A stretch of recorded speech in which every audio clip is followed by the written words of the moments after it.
Greetings from Hopalong Hollow. This is Jerry, and we are in the little greenhouse today, surrounded by all sorts of foliage and dried goods. Dried weeds, dried flowers, sunflower heads, just a lot of various and sundry items used for making wreaths, decorating mantles, and just all in all creating a wintry, Christmassy look around the house and property.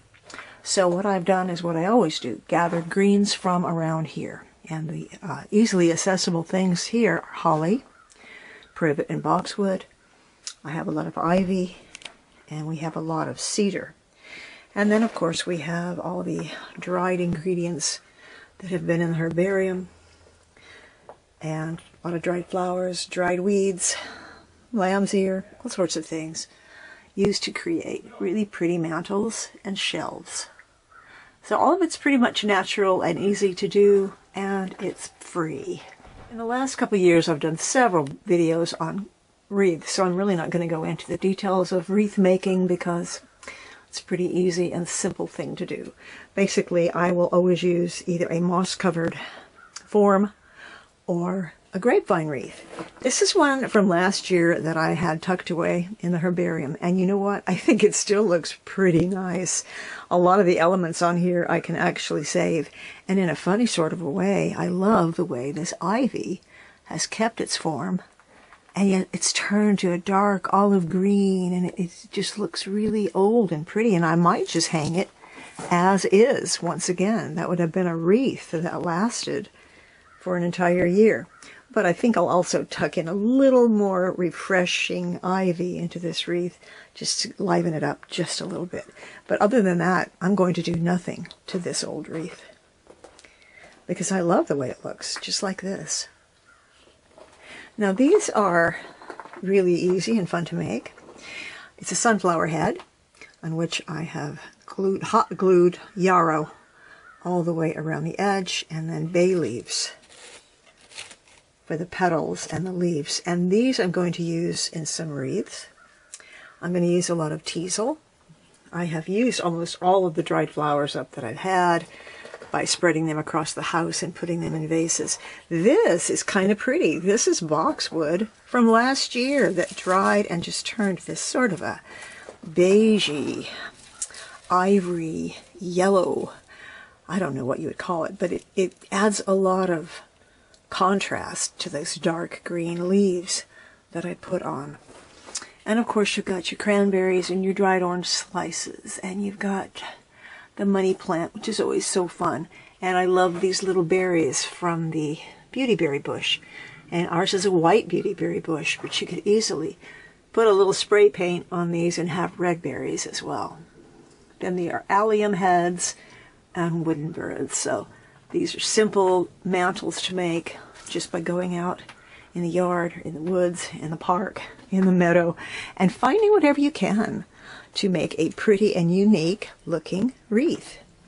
So I'm going to put some of these together, and I do want to show you what I've done in the herbarium because I think it's really pretty. Just up again with some fresh ivy, added a little more yarrow and some teasel, a few more alliums, and I think this is ready to go back on the door. So that one was just recycled. Really simple wreath. This is just cedar, feathers, dried boxwood, and some kind of various weeds that I spray painted red.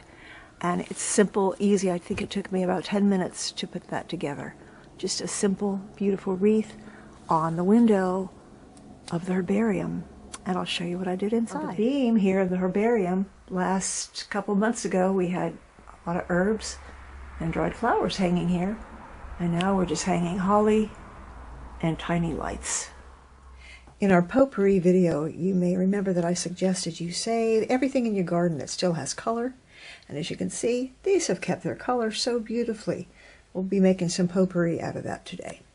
But aside from that, a lot of the flower heads, especially the yellow marigolds and dahlias, really kept their color, and now they're giving us another season of color, a little subdued this time, but nevertheless a beautiful wintry and Christmassy look just by stacking them in the windowsill with some holly or ivy or whatever green you may have.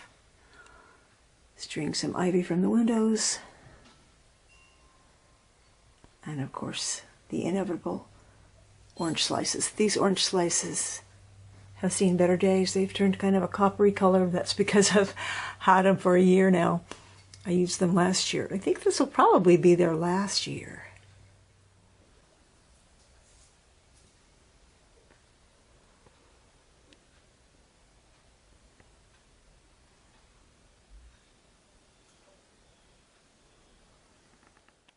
And here in the herbarium in another window, we have another windowsill full of old cuckoo clock faces, black walnuts, clematis heads, seed heads, cedar, bird's nests,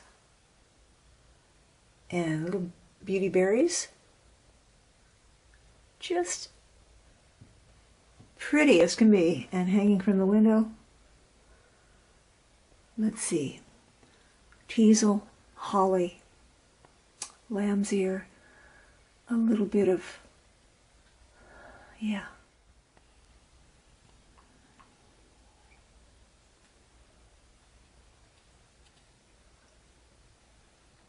A quick Christmas potpourri. Of course, it's not going to be sitting in a jar for 6 weeks because we've only got a couple weeks before Christmas, but this is great for all winter long. So for the fixative, we are using about 2 tablespoons of ground cinnamon, a tablespoon of ground nutmeg, and about 2 tablespoons of whole cloves. That's our fixative. And we're going to add some peppermint oil and some sweet orange oil to that. And then we're going to mix our fixative with our dried ingredients here, which are flowers that I've gathered over the last couple weeks. So we've got all kinds of things in here, but I love the colorful mixture. There were dahlias in here and marigolds. We've got little berries. We've also got a lot of rose hips down there on the bottom. A lot of rose hips. You can just see them. There's a really colorful, pretty mixture here. Need a refresher course in making the potpourri. Just go back to my potpourri video, about three videos back, and I'll explain everything to you if you don't already know. So now we'll add the fixative to our dried mixture, stir it all up, store it away for about a week in this case, and let it really build up its scent. And then we'll put it out in the parlor right before Christmas, and it'll be really nice all winter long. Add some to some of these little potpourri bags and just disperse them into different rooms. The house, and we are going to make a little bit of mulled cider. I'm putting in 2 quarts of apple cider. And I'm going to use a ½ cup of orange juice. I'm going to use 1 teaspoon full of allspice. 1/4 cup brown sugar.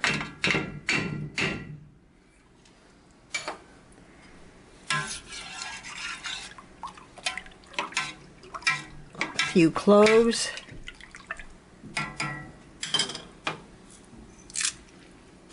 And a stick of cinnamon.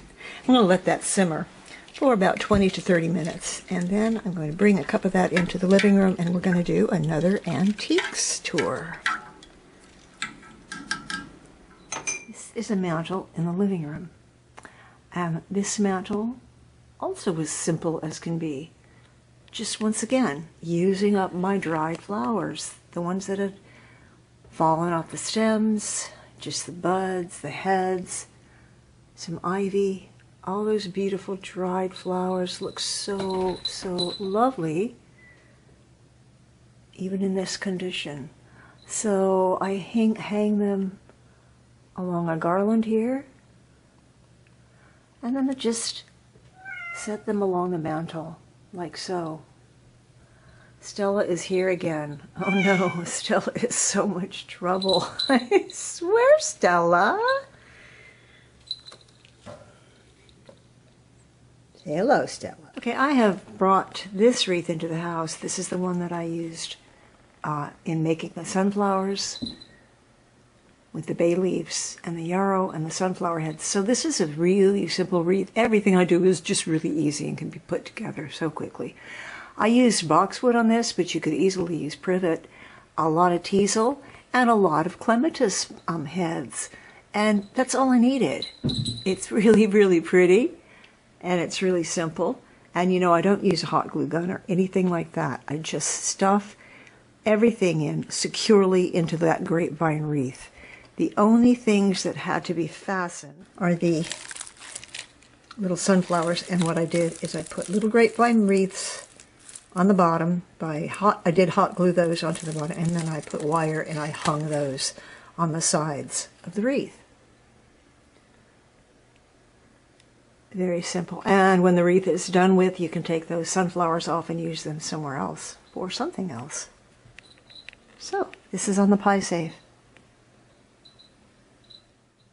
Well, we are now inside the house where it's nice and cozy. I'm in the living room. I've got a real tree up there in the corner with only the lights on it and an angel on the top, so I still have to trim that, but I'm really feeling in the Christmas spirit, which just came upon me like a flood. I really was feeling like a Scrooge there for a while. But this is a piece that I really want to show you, because this is a true piece of art created by a friend of mine named Rosemary Volpe, given to me over 30 years ago. And I'm really not into Santa Claus. This isn't Santa Claus. This is a beautiful Father Christmas. And there is a difference. I'm showing this to you in the antique section of the video is because he really does look like an antique.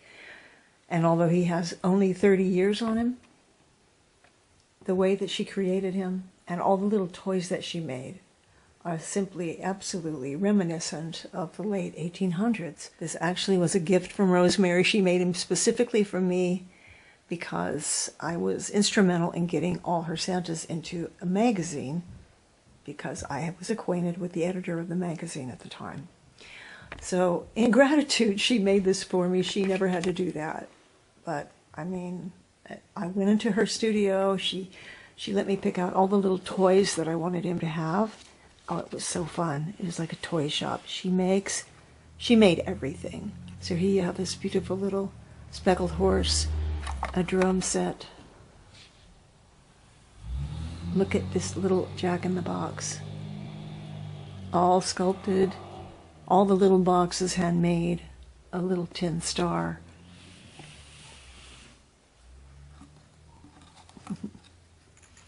A windmill. And because I've had this for 30 years, some of these things are getting a little strange and ratty. This was a cornucopia that needs some repair. I'm actually going to do some repair work on this today. Here's a little sailboat that's coming apart. These tiny little soldiers, just keep in mind everything on here she made. None of these were store-bought. Everything was made with clay or plaster or wood. So here we have, look at this little jester. Look at his little face. I mean, it's so cute. And he has little symbols. A little clay elephant. A little turning. Look at that. And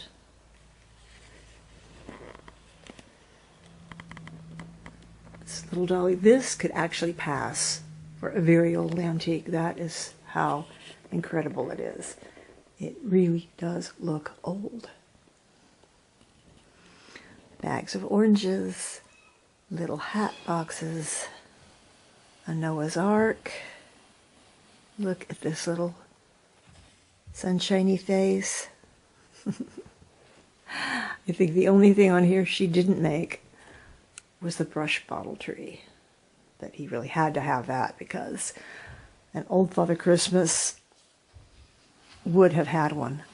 But even his little brass buttons are tarnished with age, and his boots, Oh, I think I'll have to oil his boots because they're starting to crack. What I'm going to do after this video is over, I'm going to do some repair work on some of the toys that I'm going to show you today. And this little jester that she made, look at that little jester. He needs a little bit of glue on his collar. It seems to be coming off. And just a few more things that I need to fix on him. But I think one of the most beautiful things of all is his face. She created the most benevolent and gorgeous face on this man. Isn't he lovely? So this is Father Christmas. And this to me is simply a real work of art by a very talented artist. If you ever, I lost touch with Rosemary over the years. I don't even know where she is anymore. But she did a lot of fabulous work. So I just wanted to show you that. Continue our series on the antiques in this old house. And today, because we're so close to Christmas, I want to concentrate on old toys and gifts and that sort of thing. The thing you might find under a Christmas tree back in 1903. As a matter of fact, I did a video called Christmas Under the Tree in 1903, where you might see a lot of these same things that I talked about. But this one is really special. It's a doll's house, but for some strange reason, and really not such a strange reason, I believe this was built by a father as a replica of their house. And the reason I say this is it is so much smaller than a standard dollhouse. It's really an odd size. The style of the house would be mid-19th century, I'd say. There's a lot of attention to detail. And I had to do a lot of repair work on this as well because there were little window frames were falling off. All the glass was still there, but these little corbels obviously were made by hand. And it's just got a little railing here, which was so delicate. And I honestly think this was a replica of someone's house. So turn it around this way, you can see the inside where the little girl would have been able to play and put her little dollies and furniture in here. Now the furniture in here I had to really look for because it's even smaller than a standard dollhouse. And I haven't done anything with the furniture yet, and I haven't really filled it. And the odd thing is there is not a second floor. Even though there are second floor windows, there's no way to open this from the top. So that's something I'd like to figure out one day. One day when I actually get in here and restore the inside of this really cute antique dollhouse. Aside from repairing some of these windows, which I had to do, and I had to do a little bit of work on the railing, there's nothing that I do to it except dust it. I wouldn't think of painting this. I would never do that. When you have something old like this, you want it to keep its age. I would never restore an antique to make it look new, because in my opinion, what's the point in that? What's the point in that? The whole beauty of it is the fact that it's old and that it has a history. So this is the way I like it. I love the kind of dingy looking paint on the porch. But that's what makes it so unique. So I think what we'll do with this is we will probably put a couple little wreaths on it. Maybe a little bit of swag around the porch pillars. And then I'm going to put it up there by the Christmas tree. Isn't that cute? When I was between 8 and about 11 years old, what I wanted more than anything in the world was a real horse. But we didn't live in a place where we could have a horse. So I collected those plastic horses. Some of you may remember those plastic model horses. I don't have any of those anymore. But when I grew up, I started to collect these. And these are horses on platforms with wheels. And anything on wheels, I love anything on little cast iron wheels or wooden wheels. If it's from about 1905, 1920s, 1930s. So let's take a look at some of these old horses. Horses were the mode of transportation back in those days. They're pretty easy to find as toys because they were very popular for boys and for girls. This one is a really interesting piece. This one was really raggedy when I got it, and it's not in great shape right now, but I don't mind that at all. That's one thing I like primitive pieces like this. Now, this had no tail when I got it, so I dyed some flax and added a tail. But the interesting thing about this horse is the way it's stitched together, because I believe it's real leather stitched over some burlap underneath that and over a wooden carved body of some sort, because the muzzle right here, you can see, is carved of wood. The eyes are glass. The ears are leather. I had to replace the mane, and I really had to do a lot of gluing when I got this piece because it really was rather rough. Nevertheless, I think it's a great example of a horse, probably early 1900s, and I have a lot of examples in my antique catalog toy book. I'll show you those, but there are so many different sizes of horses. This is a fairly large one. This is a smaller horse, as you can see. This one is made of what they call plush. Not the kind of plush that we're used to, but this one's a little rough too. But look at that tiny eye. You know what, I'm going to give him a new ear today. And actually, he's missing both ears. I'm going to give him an ear and maybe work a little bit on his saddle. But this would have cost about 49 cents in the early 1900s. The only way to really clean these is with a very soft brush. Get the dust off, and because they are pretty fragile, but they do collect a lot of dust if you keep them on an open shelf. Next we have this. This one would have been even less money, and you can see this one is also in pretty rough shape. I've had to glue that a few times, also missing an ear. Now there's a few places here where I can take some glue and just glue down some of these loose pieces, but this would have been hardened paper mache, and this was really common in making a lot of the little animals that they had back then. The legs would be wooden, and then this animal would be covered in paper mache. I'll show you a couple more like this, because they were often used for creche animals, for nativity sets.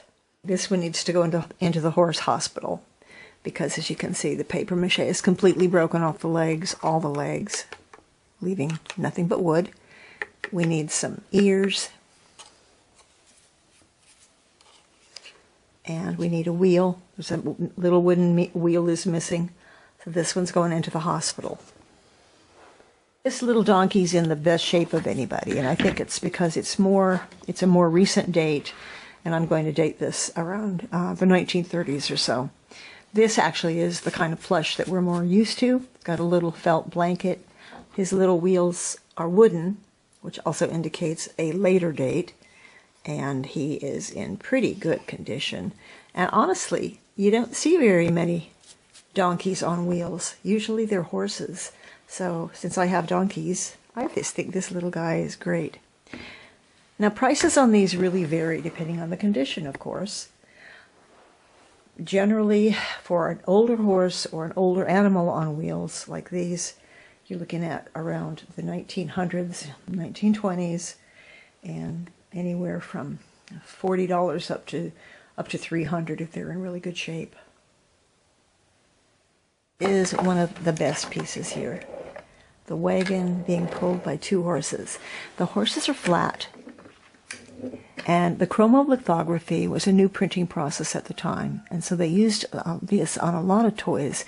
The chromolithography on this is really clear and good. There aren't too many pieces that are missing, and the horse's little metal legs, their little flat metal legs, they still move along with the wheels, in the motion of the wheels. The metal legs actually do move along with the wagon.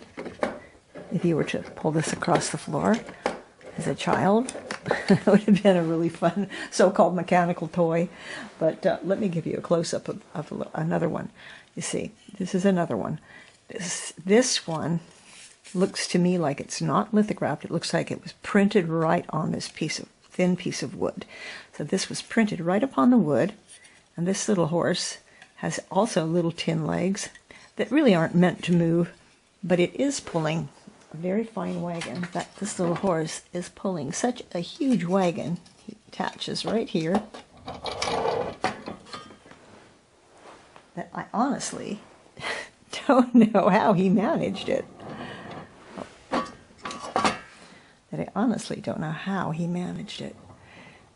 We're missing the driver. Unfortunately, we are missing the driver, and it's sort of like, I guess it's sort of like a dump wagon. Isn't that cute?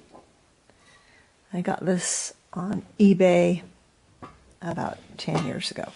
This one I remember that I paid $75 for at an antique show quite some time ago, probably 30 years ago. And here's one more really little cute one here. This one's little chromolithography, missing his muzzle. The paper's pretty good other than that. The little metal legs, and also pulling a little wagon. A little metal wagon. I just think these are really charming little toys. Good representation of these in the old catalog here, the old toy catalog which I showed you in the last video. This is just a copy of antique toy catalogs from 1879 to 1945. The year is 1905. Right here in these particular pages you can see all these little animals on wheels and little rocking horses, and they're pretty much representative of what I've got here on the table. Anywhere from, at that time, 37 cents up to $4.25 for a large rocking horse. Okay, so here we have a gathering of little farm animals, but really what these were, they would have been used in a nativity set, a creche scene. And I have a couple here that are having to go into the animal hospital. A little donkey that needs to be repaired today. She's missing her ears and her tail, and now her leg has come off because she got knocked off the shelf. But you can see that it's just a little stick which has been carved into a hoof. And then you can see here the plaster underneath it, or the paper mache. So this should be fairly easy to replace and repair, and I'll probably use a little bit of clay to fix this part. And then I'm going to make the ears, because a lot of these little guys and gals are missing their ears. I'm going to make the ears out of brown paper and then paint them. But I always thought that these were rather charming collectibles too. You can tell an old nativity set, animals, by those wooden legs, those carved wooden legs. And then, of course, a lot of times they need some help, they need some work. A lot of people collect these little sheep. And here's the same deal. The legs were made of wood, like little stick legs, a little plaster face, and a little fleece body.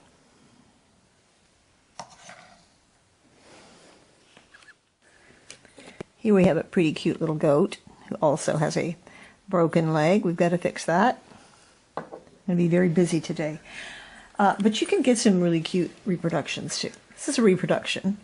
It was done pretty well. It's got the little cast iron wheels, but you can see the difference. You can see that those are pretty much mass-produced legs right there. They're just too perfect. And this guy's in really good shape, but actually he is actually pretty new. Look at how cute he is, though. He's a really cute guy. One more old feller. A buffalo. This buffalo is not on wheels. I don't know if he ever was. He might have been on a stand, but he's also a plush buffalo, and he's around the same time period as the donkey, I think. He and the donkey go really well together, and probably late 1920s or 1930s. It's a large rocking horse that was $4.94 in the 1905 catalog. So this was a rocking horse, but you could also take it off the rockers, and some of them actually had wheels in the little sides. I think this had wheels at one point, because down here on the base there's actually a hole where there probably was a wheel, and this platform has a little bolt underneath, and it easily dislodges from the rocker.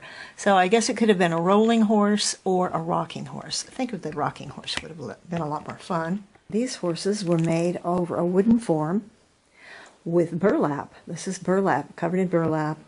The horse's tail is flax, which I had to replace.